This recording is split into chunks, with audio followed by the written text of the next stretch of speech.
Everybody set? Let's go ahead and get started. We'll begin with the pledge. I pledge allegiance to the flag of the United States of America and to the republic for which it stands, one nation, under God, indivisible, with liberty and justice for all.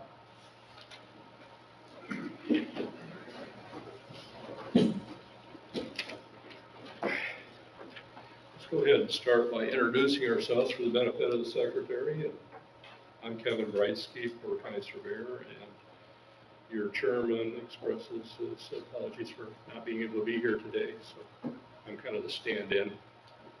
I'm Scott Weber, Transportation Planner and Analyst of NERC. Laura Bond, NERC. Your name, sir? In the wrong room. Trustee Guest. I was here for a training today, that's why I was like, Oh, this is the nurse. yeah, so apologies. No problem. We welcome everybody. Great to be here. My name is Trustee Guest, by the way. Thank you. Dean? Dean Button, City of Hammond. Jerry Smuts, St. John Town Council. Jeff Hewitt, representing the town of Sherrville. Michael Dell, Town of Chesterton. Kevin Lee, NERC staff. Tom Van Hoy, Mercy. Angela Stratton, Drive Crane. Thank you all for coming. I think I've got everybody. And do we have any public comment today from anybody? Do we have any written? Okay. There is no public comment today, so we'll just move on to the minutes of April 25th, 2023. They're on pages 1 and 2. And action requested is for approval. Are there any additions or corrections, comment, edifications? Anybody? Do we have a motion? So moved. Second. Mr. Sweats made the motion, and Mr. Button seconded. All those in favor, is any other discussion? All those in favor signify by saying aye. Aye. Aye. Anybody against? So moved. Now we'll head to the transformational projects. This is an opportunity for communities to share their progress on transformational projects and federal discretionary grant awards related to surface transportation and freight. Specifically today, we are hoping to hear from the City of Hammond, Mr. Budd, and the town of Sherrville, Mr. Hewitt, about their experiences receiving railroad crossing elimination grants. Mr. Budd, would you begin by discussing your experience? You were awarded over $7 million for the Governor's Parkway Railroad Overpass Project. Sure. Yeah, thank you, sir. Thank you. Thank you. So I'm trying to remember exactly what the timeline, but let me just start off by saying that the City of Hammond in 2018 submitted for local tracks project. We clearly didn't anticipate that the cost of this bridge would be as much as it turns out to be.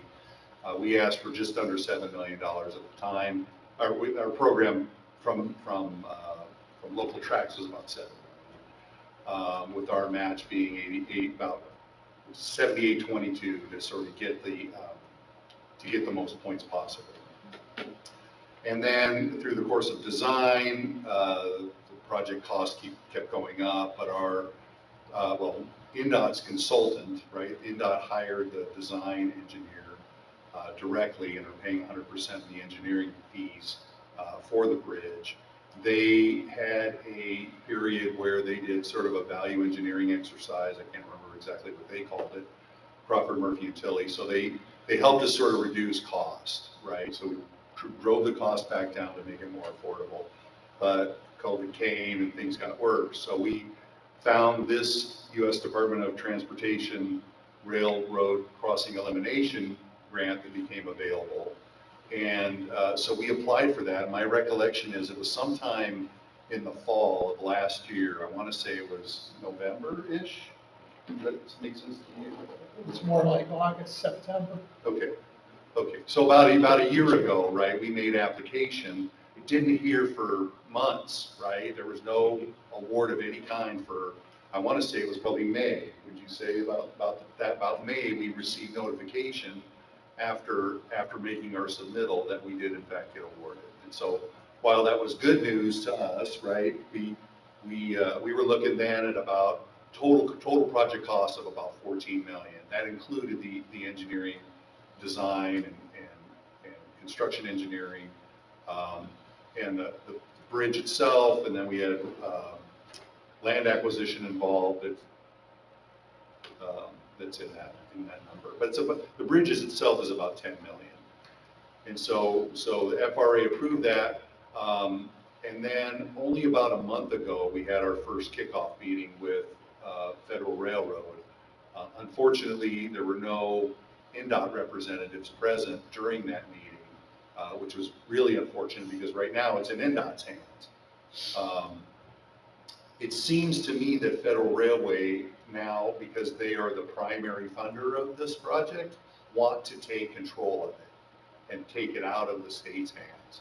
And what I mean by that is that we're a few months from getting NEPA approval on the project, and they seems to me like Federal Railroad wants to reevaluate our NEPA document to their standards, which seems unusual to me because it would be, a National Environmental Policy Act document that should be treated fairly across all federal agencies. So they're taking a look at that. We've given them a lot of information relative to that, and hopefully they will agree that because this is a roadway overpass and not a railroad underpass or overpass, that Federal Highway remains the primary agency involved. I've tried to make my appeals to NDOT to make sure that they're aware of that condition, that we need them to hold the responsibility for approving the environmental document because we're so close to being completed. And that way, we can move forward with the letting now probably about this time next year. So what was once a 23, if I remember right, 2023 project letting, right? We would have been building this bridge by now, is now, late 24 at best. So that's sort of my experiences to date. I think we had hired Crawford, Murphy, and Tilley to help us with our application, so they did a really good job putting that all together since they knew more about our project than anyone. For the application, and they're going to help us through the federal reporting requirements through Federal Railroad, but and we're still a little bit unclear on what that is going to require, right? Because it's a new program. We haven't done Federal Railroad grants before. In fact, I don't know of a time when we've done the US DOT grants before that we're getting in Safe Streets and Roads for All, and we're making other applications for electric vehicle charging stations. I don't know how all that's going to roll out, but we're sort of learning our way through that process. I think one thing notable,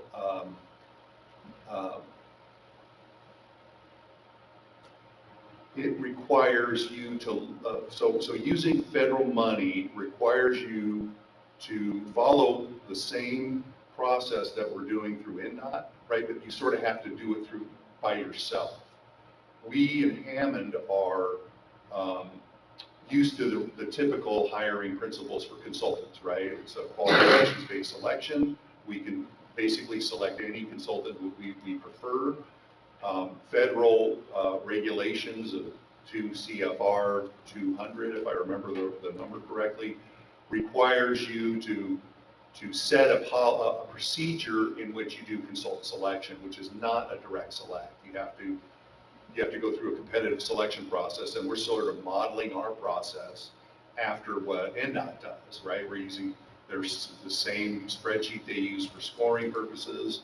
All of that, we're using a solicitation that's similar to that. I'm working with our attorneys to make sure, and when I say attorneys, I mean Corporation Counsel and our Redevelopment Commission attorney, to sort of walk us through the process to make sure that we're complying with federal requirements for procurement of consultants, right? So that's, I think if we follow sort of hand in glove what NDOT does, we'll be successful in doing that. But NDOT solicitation is obviously through their notification process.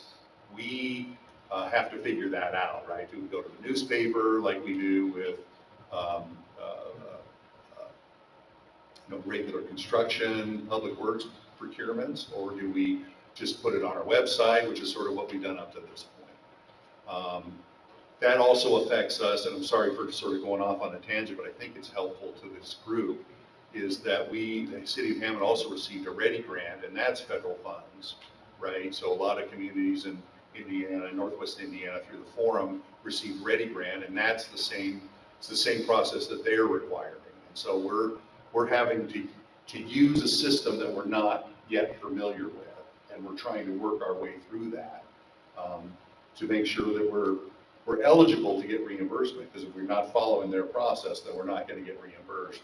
We found that already through the forum and through the READY grant. So that's my sort of caution to this group about the federal funding process. You need to make sure that you have a procurement process in place for consultant selection. Obviously, for contractor selection, it's general public works solicitation. So I think I've said a lot. I hope it's useful, and if there's any questions on my project or what we're going through, I'm happy to take those. I think you're right on with your comments that the group needed to know what your problems you're having. The public needed to know why are there some delays. And I think you explained it pretty handily. Thanks. Yeah, I mean, a lot of our delays really have been through our NEPA process, and we started out as a categorical exclusion. I don't remember what level, but we're working our way to an EA because of the location that we're in, and so that's what's taking our environmental document such a long time to get approved. Since NDOT hired the consultant to design the bridge itself, are you using that same plan still, or have you had to make modifications? Not yet relative to Federal Railroad. So we have followed the NDOT program, right? We've done stage 1, stage 2. We're getting the railroad to review comments and incorporating those into those. Obviously, we're designing separation requirements for the railroad. So that's our process that we're using at standard, typical NDOT for local trails. Who's paying for the NEPA? So that is part of the preliminary engineering, right? So the NDOT's 100% funding the local tracks, both PE and CE, right? So that's not coming out. That was sort of the what was allowed through that local tracks grant process, is that NDOT would cover that. Obviously, those costs keep going up, and not often that that I sort of pat NDOT on the back, but they're not coming to the LPA saying, look, this project that was going to be $600,000 is now at $3 million. We need some more money to cover this. They're standing behind their word that they're 100% funding the PE. And that's outstanding. Yeah. The fact that they were sponsors of the NEPA, and it seems logically that they embrace that too. I'm sorry. It seems like the federal government would embrace that. Yeah. But More to come, right? I mean, when I get the opportunity to hear more, my meeting got canceled with FRA next week, so I'm sort of wondering what that's all about, and as soon as I find out more, I'll certainly let Scott know about the process as it moves forward. But so far, it's just a kickoff meeting and sort of their expectations. Where are we with the project? does anybody have any questions for Dean? No. Thank you.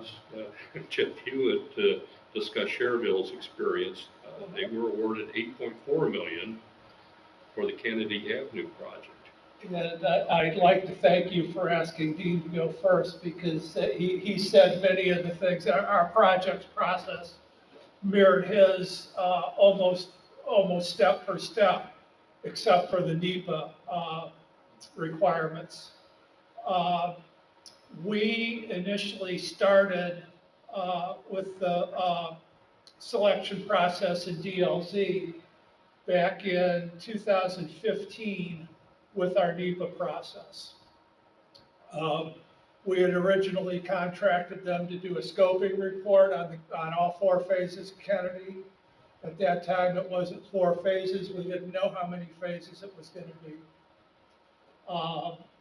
But our NEPA document was well underway and was approved by the time we got to Federal Rail. So their comment to us, and we had our kickoff meeting with Federal Rail a week ago, was submit it to us so we can review it and make sure that it meets all of our standards. To which we replied, you did review it. You were one of the stakeholders that reviewed it in the process. Yes, you said they're in the process. So we don't expect any,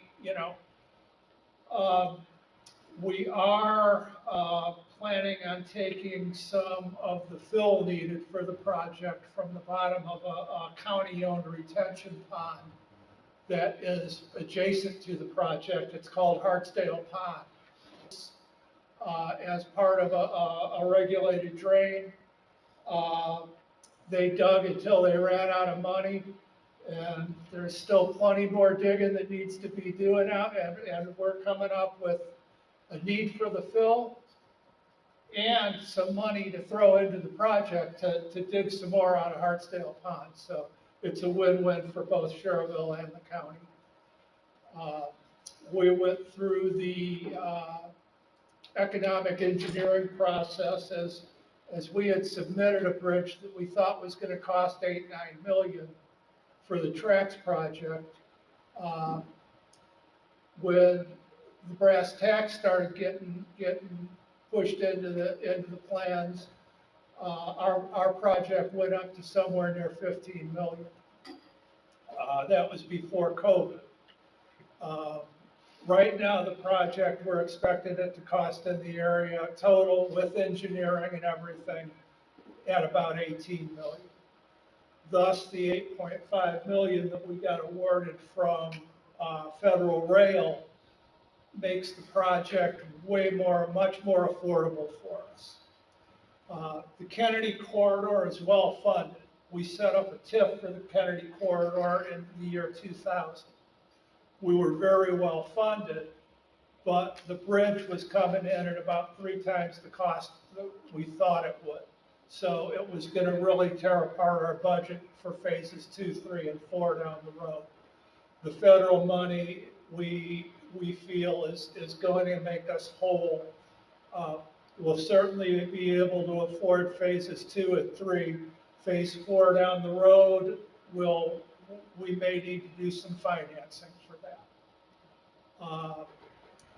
Phase 4 down the road is also adjacent to an NDOT project that was announced here in this room by Matt Dykely a few meetings back, in which the Route 30 underpass there, real close to 41, has to be upgraded. And our outlet for the Kennedy Avenue project is only 800 feet away. So as the US 30 gets reconfigured, we are looking to work with NDOT on a total plan for the 30 corridor as well as how Kennedy Avenue ties into it. It makes no sense to do that as 2 separate projects because they're so close together. I mean, they're so close together that they're only a 9-iron apart. So we want to make sure that all goes. But as far as the overpass, we believe the federal money is going to make us whole. We are looking at going to letting about 1 year from now. We are 75% complete with the property acquisition process. Got 3 out of 12 left to secure. We have,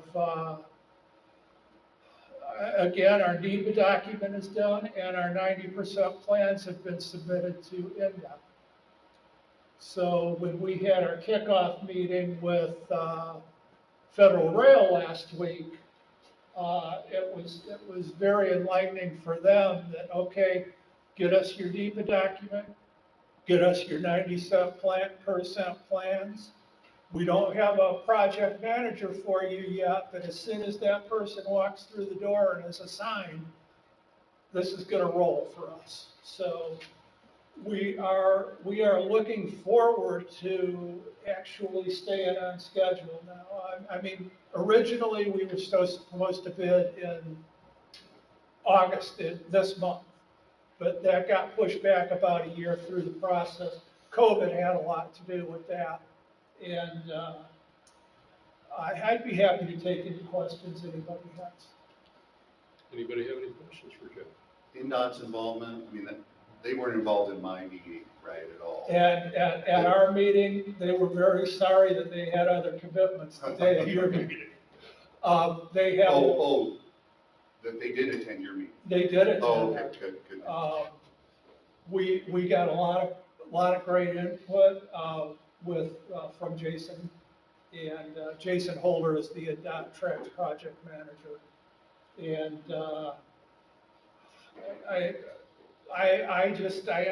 right now my hope is that Federal Rail gets a project manager assigned so that we can start working with them and keep our project on schedule. We've got 2 properties that are probably going to go through the court system.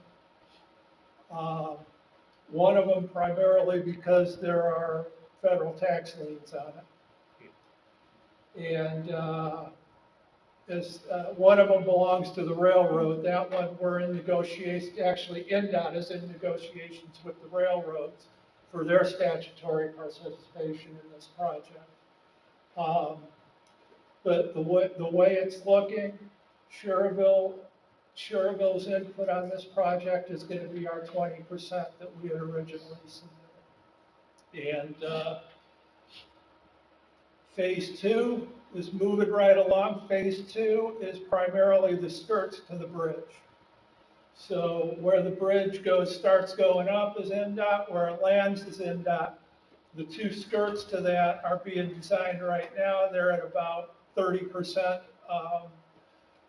We have been acquiring property as it becomes available, not using the federal process. Basically, if somebody hung out a for sale sign, we put a bid in on it, the legal way to do it.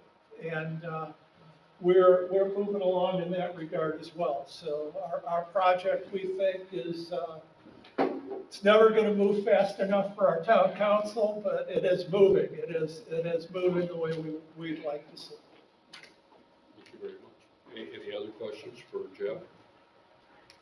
Let the record show that Commissioner Tobel is here. Are there any other questions or comments for Jeff?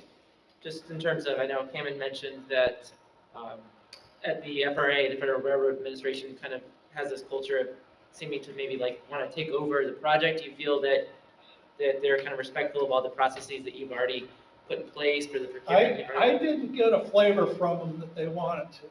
I mean, they were definitely vocal about reviewing what we've already done. But I didn't get the flavor that they want to jump in and take over the process. I think they realize that we're already too far along for them to guide it from the beginning. I think the NDOT's involvement might have helped with that. I don't know. If any answer I give to that would be speculation. So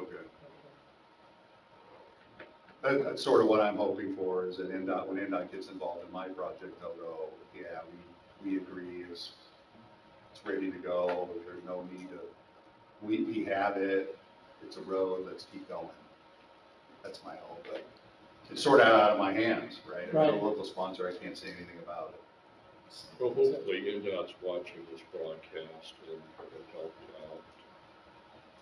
Hope so. I think they will, but They're an agency unto themselves. Yes, sir.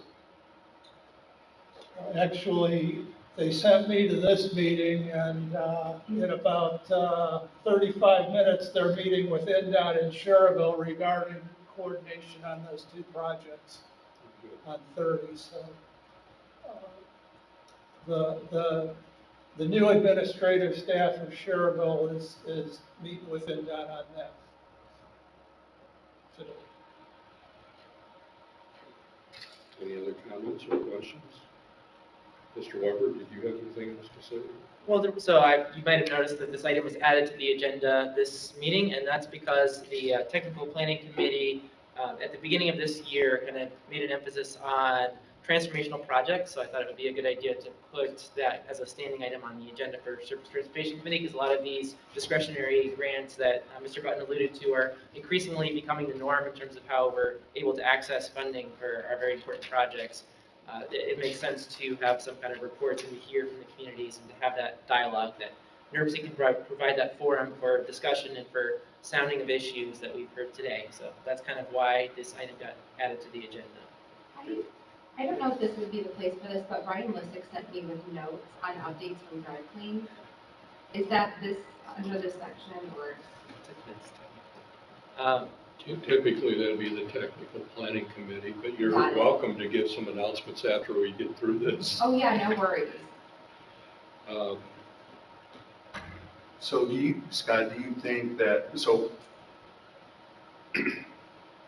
we have these large projects, right? We have the Sherrville project and we have the Willow Creek project in Porter County. And I'm sure there'll be more to follow at some point.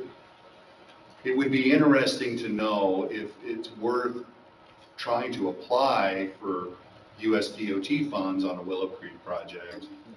But at what point does NERC, NDOT perhaps lose control? Maybe not lose control, but you would then have this dual reporting condition where you're not only talking to NDOT because we're using NERC federal highway funds to go through that process, but then we're dealing directly with federal highway for any grant funding. And I wonder, while it would be a good thing to be able to get the money directly from federal highway, to me, it would seem like there's somewhat of a dual reporting responsibility that we sort of need to understand, or at least be prepared for, right? Maybe not understand, but at least know that that could happen, and what can we do to make sure that we don't overcomplicate that, as opposed to, just simply getting NERC funds to fund a big project, right? In addition to that, I'd be concerned about contract creep with the additional requirements that are potentially going to be there. Are we able to do the matches that you previously committed to? Yeah, I mean, we're having to do our own separate quarterly reporting on these federal grants. So we have special meetings that occurs on, agreements and milestones and those sorts of things that try to meet. It's like, yeah, we're doing a quarterly meeting with Charles, every quarter, but now we're having to do that directly to federal highway and, in my case, of a Safe Streets and Roads for All grant. And I'll attempt to answer your question about how do we kind of navigate this landscape of, on one hand, having to deal with the typical formula funding process that comes through NERC that we have more administrative control over versus these discretionary grants where you're more interacting with the US DOT and there's kind of different reporting processes. Well, I can say that when the feds write the transportation bills that allocate funding, they're kind of assuming that the sum total of funding that we get in this region is maybe a certain level that might grow over time, but they're kind of expecting that we're going to pursue both avenues, I think. But also, I think that even the feds are kind of learning through this process. This is new for everybody, so as they learn more and get more feedback at meetings and forums like this, then maybe those processes will become more streamlined and speak to one another. I understand that there are going to be growing pains and frustrations early on. That would be kind of... Be curious to see what Federal's done on Munster with the RAISE grant that they got for Ridge Road and where they are in that process. Yeah, there's definitely more that we haven't heard reports of today. And we're in the learning mode too, of what federal rail wants from us that wouldn't be the standard that we've learned through NDOT. Yeah, just note that Munster, the Munster Town Manager will be at the Paddle Committee meeting this Thursday to talk about their raise grant project, so you may want to attend that meeting as well, see if you can talk to Dustin. It's gonna be on the video, isn't it? Yeah, I'll be videoing it. Okay. Videoing it. Probably won't make it, because John will be here, but I'll probably put it on the schedule to watch it. Yeah, I'm glad you brought it up. because, At the very least, I'll watch it too.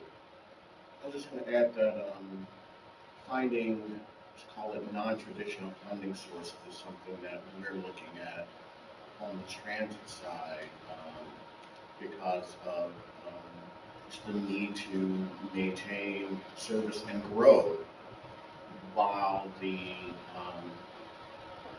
our typical, funding sources aren't really growing at the same rate that we will. I mean, eventually, the additional service we put out and the additional service that Nikki puts out will further increase revenue because that's new service out there, new data being generated. So there's eventually the funding's going to catch up. But I mean, if we decide to go all in on electric, those buses are a bit more expensive than the diesels. That's going to require more resources. And yes, it may further complicate, reporting, and you may be dealing with more than one master. Because if we go with DERA or something like that downstate, we'll have to be dealing with the state, which we've already done. But from a self-interest point of view, these larger projects make it difficult, if not impossible, to maintain our maintenance program on the roads. And also makes it more difficult to do what the feds want us to do, and that's make sure their surface transportation funds are multimodal. You can't flex money when it's all going to be dumped into a large transformational project that is miles from any transit at all. And it's more difficult to bring transit to that corridor if it's all being dumped into asphalt plants. Thank you, Mr. Wright. And maybe, emergency to the prospects. And we try.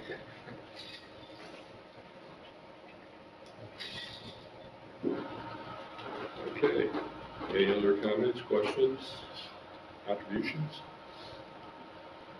I'll just make one note that, and this is just a plug, there is another discretionary grant award deadline coming up. It's called the Reconnecting Communities Grant, and this is, and the good news about this is that it has a 0% local match requirement if you're in a disadvantaged community, at least for certain portions of grants, especially planning grants. So if you're thinking of, and there are more details, I'm happy to get you more details after this meeting, but the deadline for this submittal is coming up on, I believe it's September 28th of this year as the deadline to apply for the Reconnecting Communities Grant. So.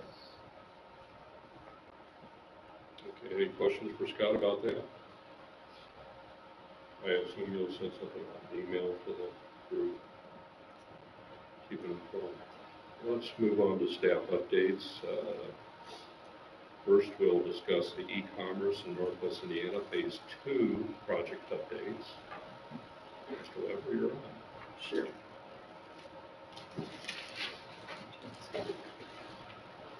So the e-commerce in Northwest Indiana Phase 2 project that I will briefly go over is something that would also be typically addressed at the Land Use Committee. There is a Land Use Committee meeting tomorrow morning, but it will not be addressed to the same length as it will be here based on other items on that agenda. So I will go through it, and I want to acknowledge my colleague Iman Ibrahim for her management of this project. She is not here with us in person, but she is attending virtually, so if something comes up, we can probably hopefully get an answer, but I think this will be more or less a straightforward update. So phase 2 of this project. So phase 1, that implies that there's a phase 1. Phase 1 was the e-commerce in Northwest Indiana project report that the commission adopted back in November of 2020. It's basically a regional plan about how our region can best prepare for investments in e-commerce. We know that lots of people are buying things off Amazon and using non-traditional methods of buying goods and services. So e-commerce is definitely a very important trend that we need to position our region for.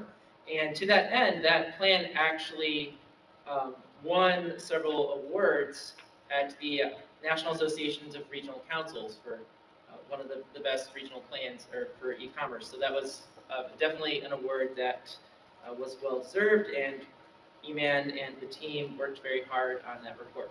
Now, phase 2 is going to kind of look more at the local level about how we can bring that high-level regional thinking about how to prepare a region for e-commerce to a more local level. But what were the project outcomes in phase 1? Well, we looked at kind of the e-commerce trends in land use, transportation, network, and traffic, and seeing how that was affected by e-commerce. We looked at local impact analyses of urban land use planning and freight movement. We looked at kind of best potential locations for major investments in e-commerce, such as warehouses and distribution centers. We conducted some travel demand modeling that gave us some metrics of the tools that we have at our disposal for analyzing what the potential impacts of these major investments are, and we came up with a set of recommendations to our region municipalities on how to best anticipate the impacts of e-commerce and mitigate their effects and benefit from the opportunities they present.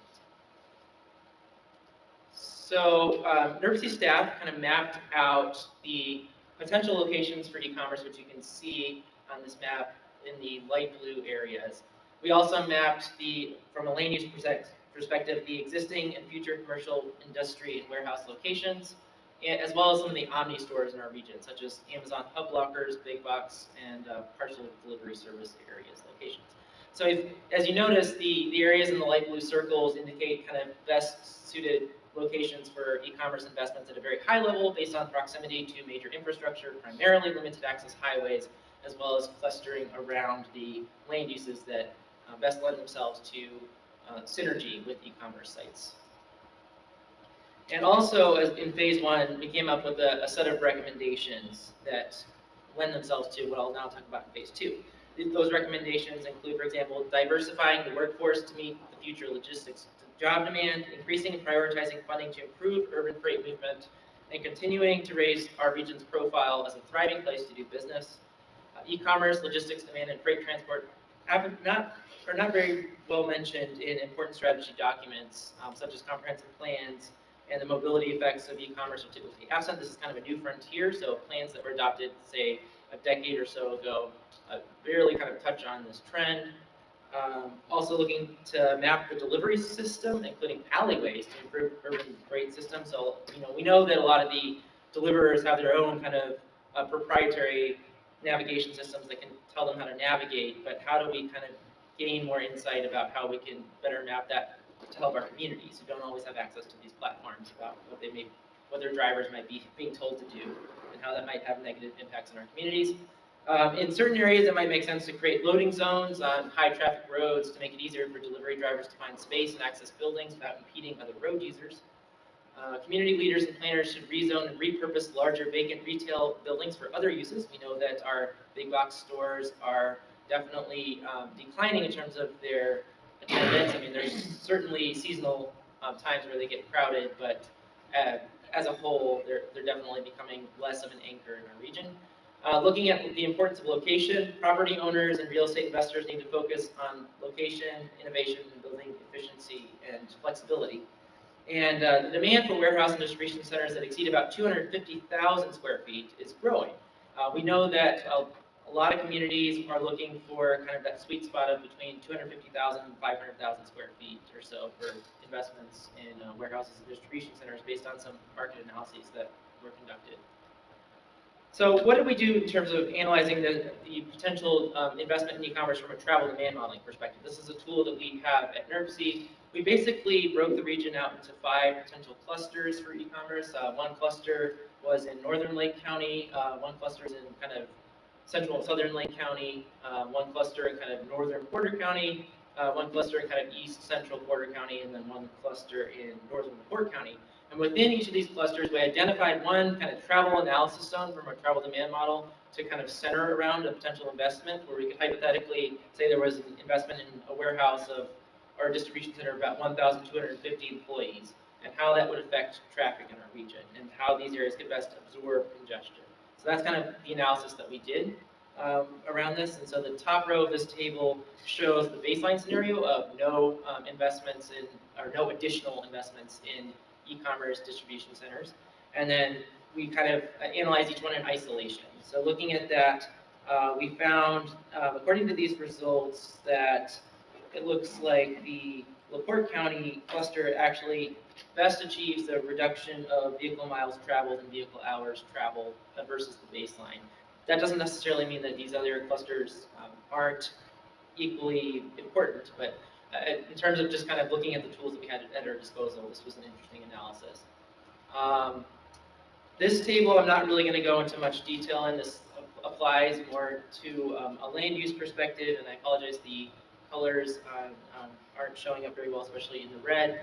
But essentially, we had some strategies from our previous long-range plan, the NWI 2050 plan, that identified the importance of thinking about e-commerce. And so these efforts came directly from that plan. And we're still working through how to kind of better prepare and better implement some of the recommendations. Scott, we want to point out this is online. If you can't read it here, just to the webpage. Yes. Okay. So for those that might be following along online, as well as you're welcome to after the meeting is always posted to YouTube and on our website, you might be able to better read what's being displayed on this graphic right now. It would definitely be easier to read. But in terms of, we've kind of categorized these efforts into partial completed, incomplete, and completed, and ones that are in progress as well. So some of the, I'm just going to highlight some of the efforts that are kind of in progress or incomplete that we're looking to still do. So one of the efforts that is in progress is reduce congestion by developing a regional railroad crossing improvement plan with a focus on major road rail grade separations. So we kind of emphasized that overall for a long time, but how do we kind of better develop a regional plan around the idea of reducing the rail crossing conflicts that will help our freight move more efficiently. Another one that's kind of incomplete is to create loading zones on high traffic roads to make it easier for delivery drivers to find space and access buildings without impeding other road users. This might not make sense in every community. Not every community will be interested, or it might not apply to create loading zones, but for those that have kind of denser downtown areas that might have a lot of businesses that receive deliveries around the same time, it might make sense to stage some curbside space for loading zones. We'd be happy to work with communities on implementing that in the future.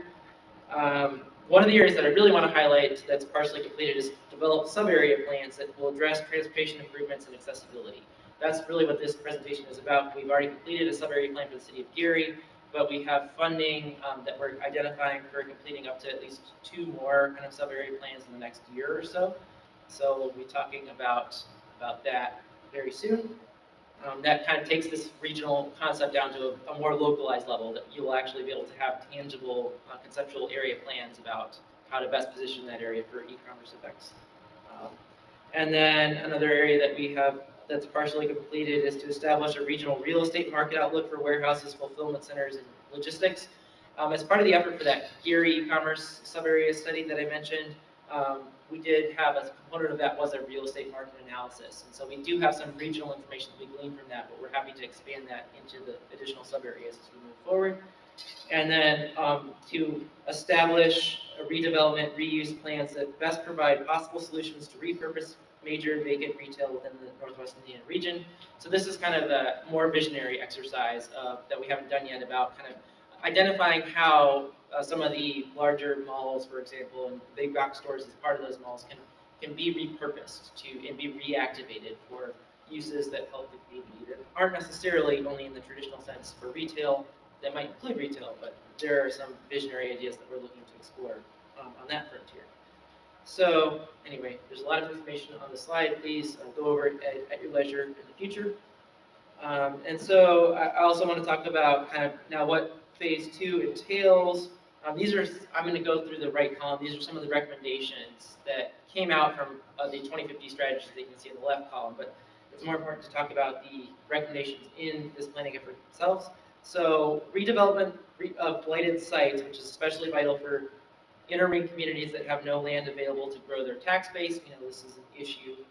Local governments should reestablish redevelopment reuse plans that provide the best possible solution to repurpose vacant major retail within our region. I just kind of mentioned that earlier.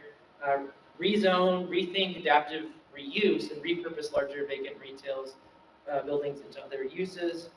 Transform vacant space into shared creative workspaces and community gathering places. Provide co-working space, opportunities for artists to exhibit and sell their work, revenue sharing deals, and active programming to open to the community. Create niche storefronts that are perceived to be the most protected, in contrast to the big box stores, because they often carry products that are unique for a particular retailer, and thus the customer is likely to visit, even purchase something because they cannot find the product otherwise. So they're these stores can find an opportunity to re-engage the shopper in ways that they can't find just by purely scrolling across the screen. That's a way for these actual brick and mortar retailers to take advantage of. For buildings, build smart facilities and improve the efficiency of existing buildings to meet e-commerce demand. E-commerce companies often report needing larger mezzanine areas on multiple levels, and the height of clearance ranges from about 36 to 40 feet. New buildings can typically accommodate 2 or even 3 levels of mezzanine for picking, packaging, gift wrapping, returns, and other back office tasks. And providing smart package delivery rooms in multi-unit housing, university campuses, and office buildings to improve delivery and pickup experience for couriers, staff, residents, and reduce delivery trip times. So kind of thinking about like staging within buildings in multifamily housing about how to most efficiently allow for e-commerce activity. And then also thinking about parking in our communities. Large surface parking lots of the vacant retail areas of our present and past could be redesigned for other uses. However, various e-commerce companies require larger sites to accommodate employee parking because they hire intensive labor forces for picking and packing to fill online orders. And as we all know, those can often be very seasonal as well as when they hire a lot of people. So just thinking about these ideas, these are all part of moving from the phase 1 of the e-commerce project to phase 2. So now I'm going to briefly talk about what was done in the city of Gary as far as the sub-area plan. This was a project that occurred last year from about April to June of 2022. We looked at a sub-area roughly from Colfax Street to Grant Street along the I-80-94 corridor, and then from 25th Avenue in the north to that Ridge Road. We looked at some key planning objectives that were part of that study, included ensuring that efficient modes of transportation and safety were addressed, that diversify the business landscape in Gary and the region. We tried to stimulate private investment, or at least create a plan that would stimulate private investment. Looked at kind of maximizing the potential for TDL, which is the hot button acronym for Transportation, Distribution, and Logistic Business Investments and Presences. And then establish and enhance distinct atmosphere along the major corridors in that sub-area, and ensure that the city of Gary can leverage the benefits of e-commerce. So this is kind of the conceptual area plan that the consultants conducted. I will mention the consultant that conducted the study was the Arts Group, based in Maryville, so this was a local consultant. We looked at kind of the land use around these block group areas, as I mentioned, between Colfax Street on the west to Grant Street on the east along the I-80-94 corridor, and then from 25th Avenue on the north to Ridge Road on the south. And obviously there's a large area kind of in this general area that's protected in the Little Calumet Levee area, so that's kind of just off the table in terms of development. But we still looked at the land uses in this area and how the parcels within each of these super blocks could be best assembled into potential future investment sites for e-commerce facilities. And so yeah, we went super block by super block kind of within this area and looked at the characteristics of the parcels themselves and the land uses, and then looked at how they could kind of, with minimal effort, be assembled to house potential warehouses and distribution centers. So that was an interesting study. Another part of why phase 2 is important for the e-commerce study is because in our NWI 2050 Plus plan, which the commission just adopted back in July, the freight chapter of that massive plan addresses the topic of e-commerce quite a bit, and definitely there are some statistics from this chapter that can be gleaned to help guide our efforts in e-commerce as we move forward. For example, we've found that over 52% of our region's GDP is actually generated by freight-dependent industries, and over 37% of our employment work in actually freight-related dependent industries as well. So there's a lot of kind of training already in place that our workforce enjoys. And between 2010 and 2019, the transportation and warehousing employment percentage actually grew by over 46.4%. So it was actually one of the fastest, if not the fastest growing sector in employment for that last decade. And then by 2050, the total tonnage moved in our region's freight system is expected to increase by about 13% to more than 221 million tons. The total value of these goods is also expected to increase by 42% to almost 156 billion. So just kind of looking at these tables, we can see that the truck mode kind of dominates both tonnage and value, but the top commodities that are moved by tonnage in 2017, which is the base year of this report, gasoline actually led the way, then crude petroleum, base metals, coal, and metallic ores. But by 2050, the projected top commodities by tonnage, as you can see, gasoline moves from first to fourth as probably more vehicles become alternatively fueled. Crude petroleum is projected to be the highest commodity by tonnage, then base metals and coal, gasoline, and then basic chemicals. And then by value, it's kind of a similar story. Base metals, gasoline, crude petroleum, mixed freight, and fuel oils in 2017. And then by 2050, base metals, crude petroleum, mixed freight, pharmaceuticals, and gasoline. So they kind of looked at, in the freight chapter, we looked at how to quantify each of these commodities. We also know that truck bottlenecks are a large issue in our region. I've been reporting about this issue to this committee for a while, but in our freight chapter, we kind of take a deeper dive into where the bottlenecks are, so that helps guide our thinking about where we can, what's the most important area to be looking at for sub-area planning for e-commerce. And we also kind of mapped out where the transportation employment density is, so where are the most workers who are trained in or who work in kind of transportation related fields, where are they clustered? And one of the areas that popped out is actually in the Munster area. I think that this is probably a little bit of an outdated map because I believe there used to be a Whole Foods distribution center there that was skewing the results here. But there's definitely a lot of employers that work in transportation, kind of in the western Lake County area in general, especially northwestern Lake County. And then we also did the same analysis not only for transportation employment, but for manufacturing as well. And this kind of follows a similar pattern, but it's more clustered around kind of the northern lakefront. But these two industries, both transportation and manufacturing, are definitely very important for e-commerce to address and to take advantage of the same kind of trained workforce. So now that I've kind of briefly outlined what our efforts have been kind of in phase one and what we're looking to do in phase two in terms of conducting more of these sub-area plans, let's talk about how we're kind of thinking about selecting the two additional or up to two additional sub-area plans that we've currently identified funding for. We're looking as our top candidate area for cluster 3, which would be centered around the Burns Harbor Portage area, for the following reasons. Land availability. Northwest Indiana is highly developed, as we know, especially in the northwest corner close to Chicago, and we're kind of running out of vacant developable land, so it makes sense to choose an area that we can find more potential for developing that land.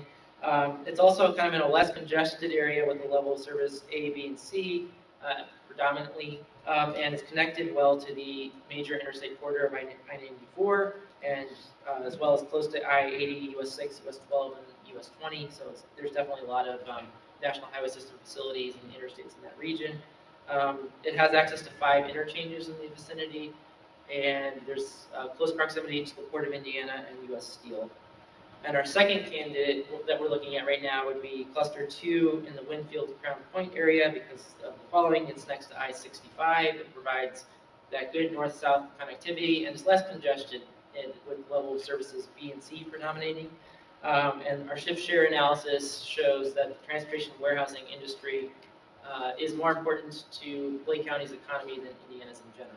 So just some reasons why we're looking at that. We've already done cluster number 1 in Cary, as I mentioned. Now we're looking to expand it to up to 2 additional clusters. And then we alluded to with the level of service. You've seen this map. If you've applied for NOFA projects, probably we have updated it as part of NWI 2050 Plus that was adopted in July. And then kind of looking at satellite images of kind of like cluster 3 that I was talking about.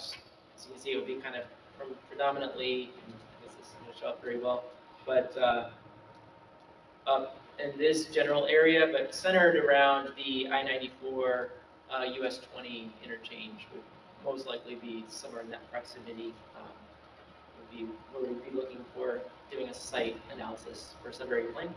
And this also shows the congestion that was pulled on, I think it was a random Wednesday or Thursday this month. So as you can see, there wasn't, and this was pretty much during the peak afternoon period, there wasn't a lot of congestion. So it seems like an area that could accommodate a major investment in e-commerce.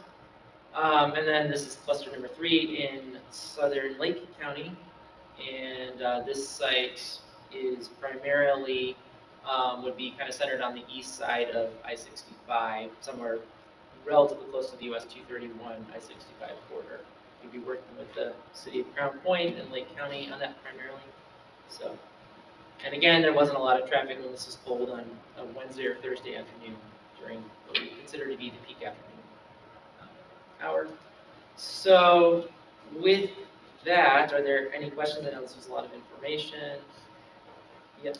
Just wondering, in the studies, if you look at what's happening in the 2050 plan or in the future anyway, do you see rail, because a lot of petroleum and the heavy metal stuff is your top priority, or at least the tops on the list. Do you see rail becoming more effective there, or are we going to be more and more to like highway transportation? Well, so when I talked about the projections by mode, and it looks like trucks are already dominant, and they're actually expected to become more dominant in terms of the tonnage that they move by trucks versus rail. This was actually kind of pulled from the Freight Analysis Framework, which is a national level data set. So I would caution against drawing any conclusions from this, because this is kind of just downscale to our region based on a national trend.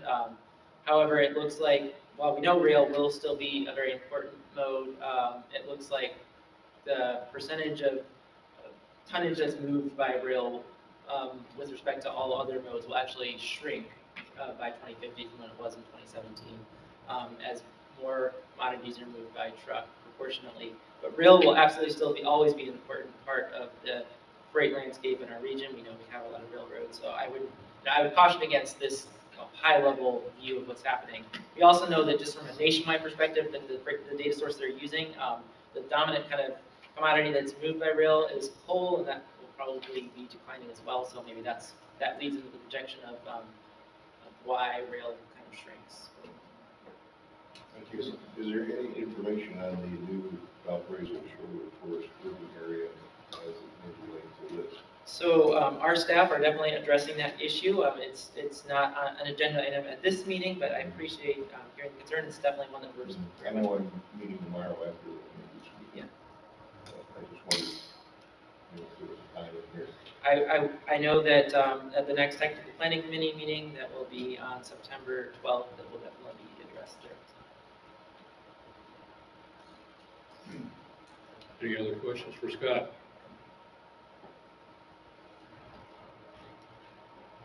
Now, you want to go to the next topic. Okay. So that was a longer item, but these next updates will be much shorter. So I'm going to talk about the travel demand model update project that we completed recently. It's exciting that I get to report to you today that this project has finally been completed. So our travel demand model is now updated and up and running for all of our benefit. So this was a process that started, it's not presentation mode. It's not showing when I advance.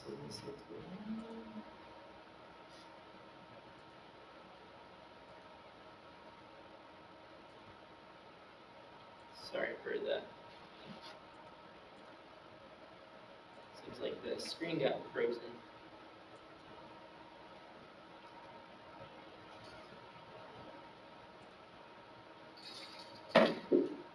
I might have to improvise here, but.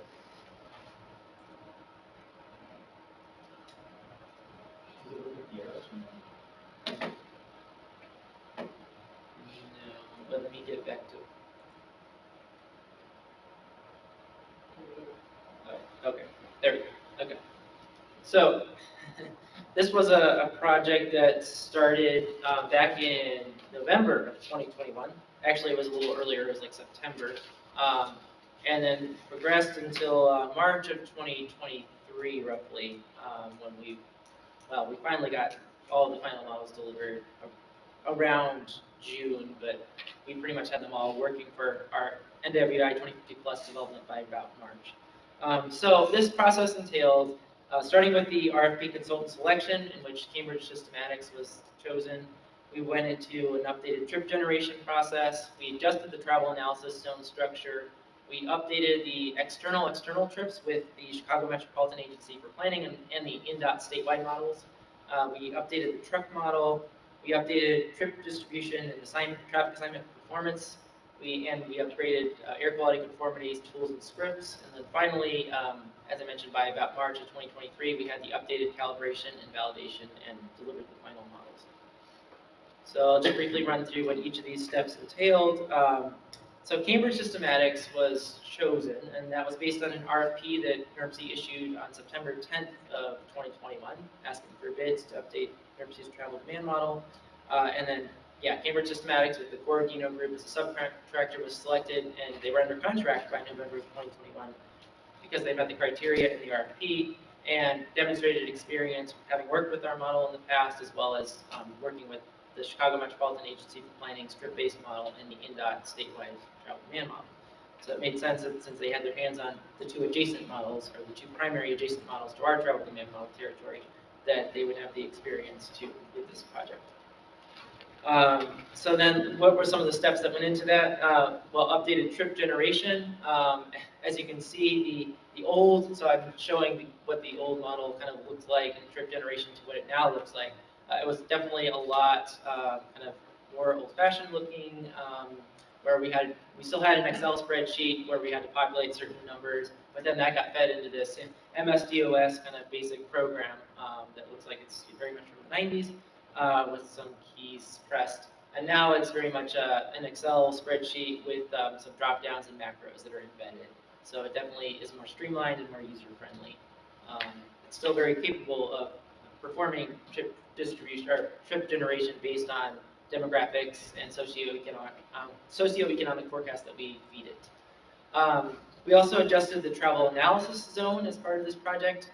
We added 2 additional internal travel analysis zones that were split off of existing travel analysis zones due to growth and logical connectivity. And we slightly adjusted the geometry of several others to do the census block group geography changes. But the vast majority of travel analysis zones, just to give you an idea, there are 458 travel analysis zones now, and there were 456 in the past. So the vast majority were unchanged, which is, of course, good news for maintaining our ability to compare the new versus the old model scenarios and results. And then the project also entailed updating external trips with the Chicago Metropolitan Agency for Planning and the INDOT models. We calibrated traffic growth between our NERC model area and the external stations. Those are like the links that lead into the external model areas along the Illinois state line, along the Michigan state line, and along the Kankakee River, for example. And we compared those to the observed and modeled growth rates at those external stations from several sources. So we looked at the INDOT counts, we looked at the model projections from 3 different models, our pre-existing model, as well as CMAP's model and INDOT's models. And so we kind of compared and we came up with kind of an aggregate growth rate for autos and trucks at each of these external trip stations. As far as the updated truck model, this was a huge update from the previous travel demand model. Cambridge Systematics applied their quick response freight manual to the NERSC travel demand model. This was a major departure and update from the old model's practice of using the 1995 to 1996 then CATS, that was the predecessor to CMAP's model control totals that were just fractionalized to our region. So that was a very rudimentary, rough way of modeling trucks in the past, and now they've applied this quick response freight manual. However, do expect that our staff will continue to update the truck portion of the model as we go forward because of how much we're emphasizing freight. And then as far as, we froze again, let's see.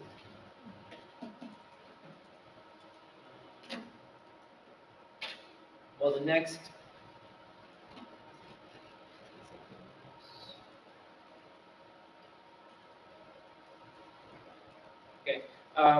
updated trip distribution and assignment performance. We improved the Python code that streamlines the model runtime. Some extraneous code loops were eliminated. These caused the model runtime to be very long. And then some that were not found to properly import external data were fixed. So this is just kind of a screenshot of what some of that Python code looks like. It looks complicated, but it's really just run with the click of a run button at the top once you've made sure that all the inputs are correct. And then upgraded air quality conformity tools and scripts. This was actually not originally planned for in the RFP that we issued and the contract that was signed. However, in leading up to the development of NWI 2052+, we realized that we were in an emergency situation where we were not able to use the old air quality post-processor to come up with the emissions inventory for air quality conformity. So we kind of asked the consultants to very quickly update the post-processor tool, and that was actually probably the most successful part of this process because it turned out to be phenomenal. It's now in a Jupyter notebook that runs Python, and it dramatically reduced the runtime for getting the emissions inventory from, I think it was used to take about 20 minutes to now about 2 or 3 minutes each time. So it was a major improvement, and it was not part of what they were originally asked to do, but that turned out to be a lesson learned that it was a good thing we chose this consultant in this context because they were the ones that actually built the old air quality post-processor as part of a different project, and so they were able to already have the code that enabled them to fix this within a period of a week or two. And then looking at kind of the updated calibration and validation in the final models that were delivered to us by about March of this year, the calibration used in-dot counts on a variety of segments and functional classifications, as well as urban and rural typologies. And the validation is within the NCHRP recommended thresholds for various urban, rural, and functional classifications. And the delivered models were 2019 is the base year, 2020, 2025, 2030, 2035, 2040, and 2050 is our horizon year. We are capable of performing additional years upon request, but this was kind of the baseline framework for what was required of us. And some screenshots of what that validation looks like. It's a little hard to read, but basically we were within 9.7% of forecasting the traffic on freeways. 64.6% we were off by for expressways, but again, that's only based on one. That's Pine Avenue is the only one in our region, so it makes sense why we were off by a lot there. We were only off by 7.4% for principal and major arterials.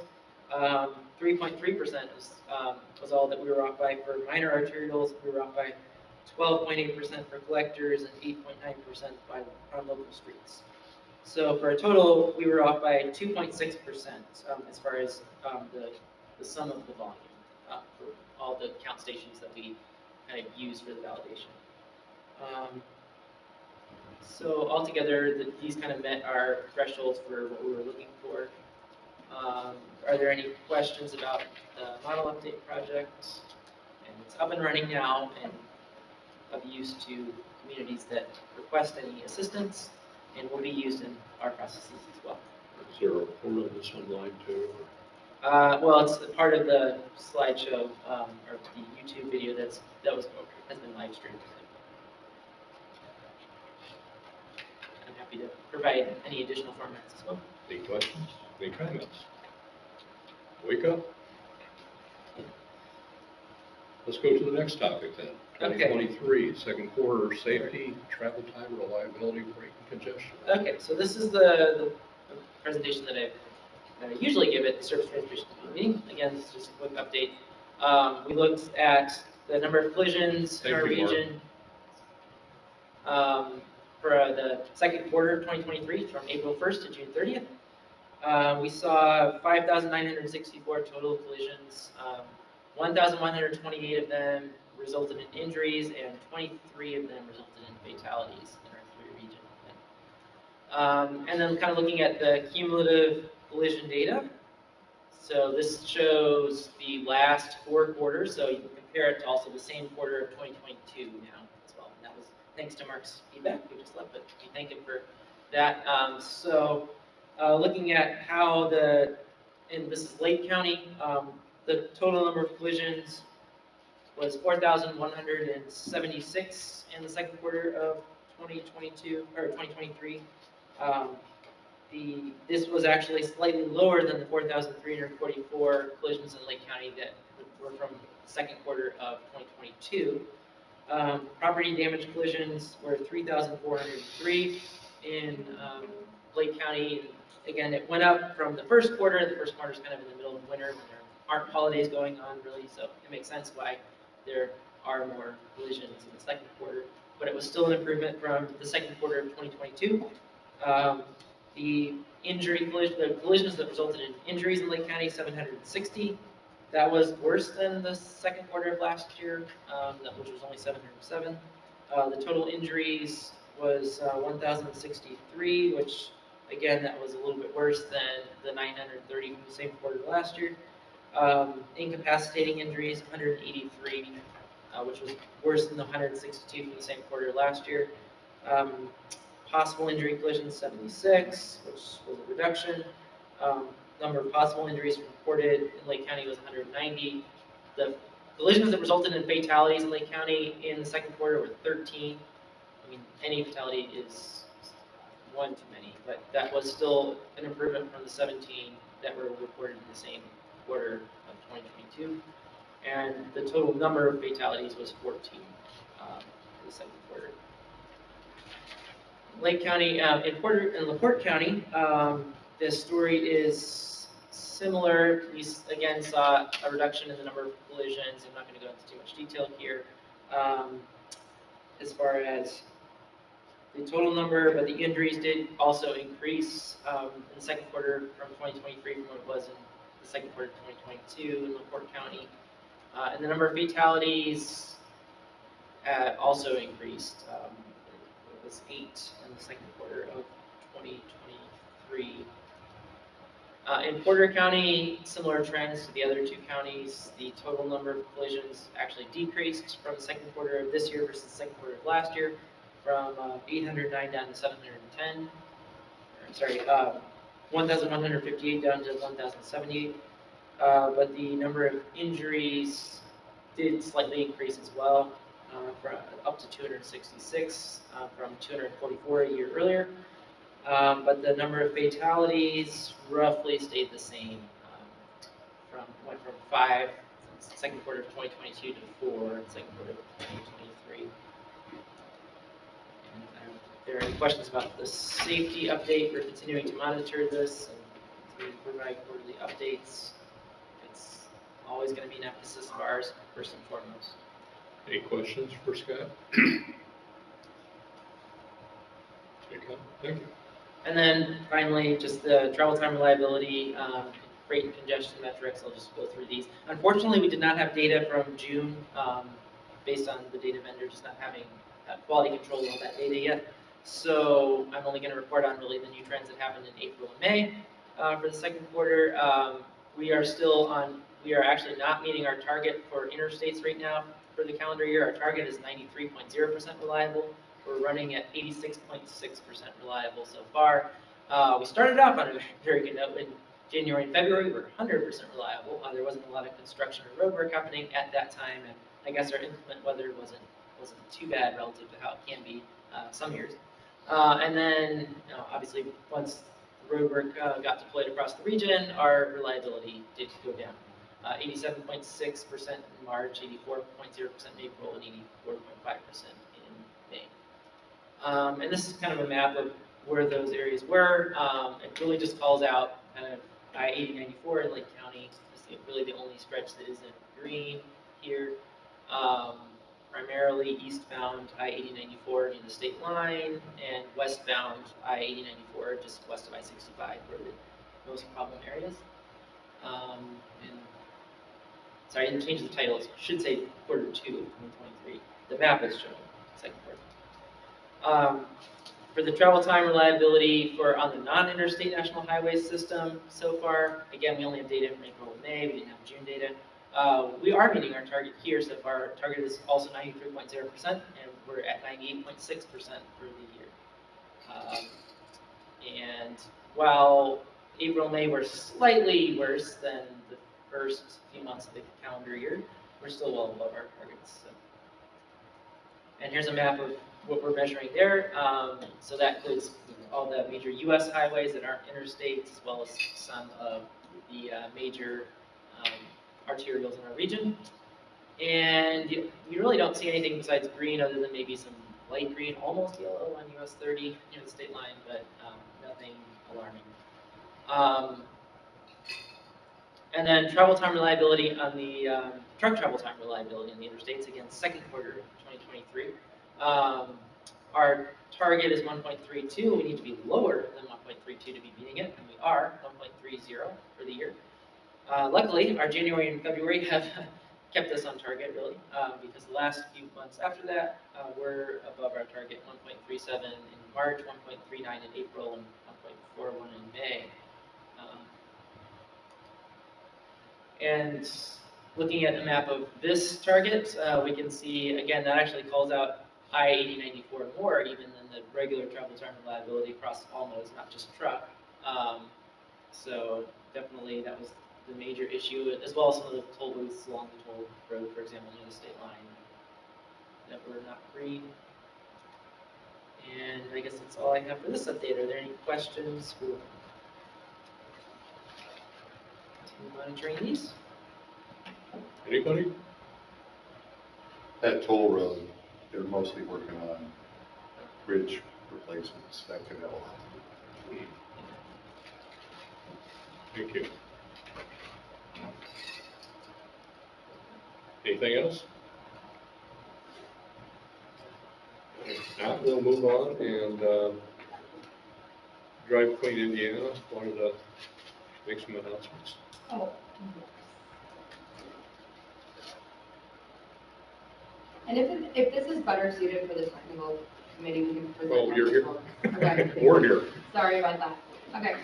So CFI grants were submitted a $15 million grant request for 41 locations for clean fuel infrastructure across Lake Porter and LaPorte counties. So there'll be 23 level 2 charging stations, 16 DCFC locations, 2 CNG stations, and $800,000 available for RFP for more projects. And we should know in October of that status. Ryan has a note here that we'll need to start planning for this upcoming round for 2024. And also, if you have any questions, Ryan Listick is our expert on these, so you guys can reach out to him. The second one is I-80 MDHD DEV infrastructure planning with a focus on the I-80 Midwest corridor. This project will develop an extensive 2-phase MDHD EV charging and H2 fueling plan for the Midwest I-80 corridor serving Indiana, Illinois, and Ohio. And then we have some funding opportunities, Reconnecting Communities grants, which this one is a competition that will provide grants to 27 health nonprofits, 227 health nonprofits. It will provide funding and technical assistance to specific industry networks of public, quasi-public, non-for-profit, nonprofit community leaders, supporting the goal that every community in the country has access to the capital they need to deploy clean technology projects in their homes, small businesses, schools, and community institutions. Also the Greenhouse Gas Reduction Fund, and then the DARA program, which is due December 1st, 2023.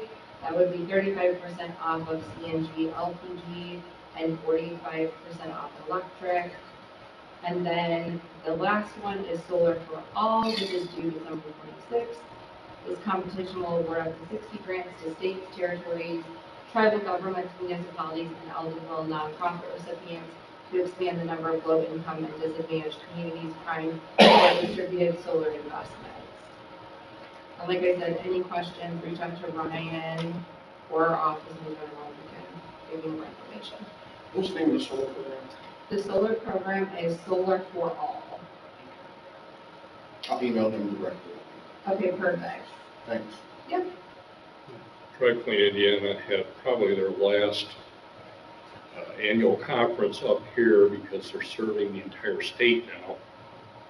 And there are some things I learned about different alternative fuels in addition to electric. Hydrogen is being highly considered and researched. I learned the difference between blue hydrogen and gray hydrogen. Not except blue hydrogen is a little purer, but it costs a lot more to produce. So gray hydrogen is probably going to be the fuel of the future, one of the fuels of the future. But it's very clean burning still. So these opportunities abound, but I understand their next conference will be in Indianapolis at the National Truck Show. That's going to be one of them, and then apparently we're also going to still do something up here in Northwest Oh, Indiana. good, So because to you're be born announced. here. Yes, exactly. Don't forget us. We will not forget you. I guess the next thing I just mentioned that there is a comment period on out right now for a 30-day for the 2024-2026 Disadvantaged Business Enterprise Program that we have in-house. So we have up to, I think, September 16th to comment. And if there is anything else to add to the call, speak up now. If not, the next meeting of STC is scheduled for Tuesday, November 14th, 2023, 9 a.m. Hopefully Mr. Schmidt will be back to lead you. I'll be at What was the TPC, date? November 14th. That's after election, then he won't be there. Okay. You know, I think you'd be here anyway. I can't speak for him, but we will have TPC September 12th, I had something else planned. 10 o'clock in this room. So, Move to adjourn. thank you. I have a second to adjourn. Thank you. All those in favor? Aye. Aye. Thank you for sticking out so long today. Thank you, Scott. Thank you.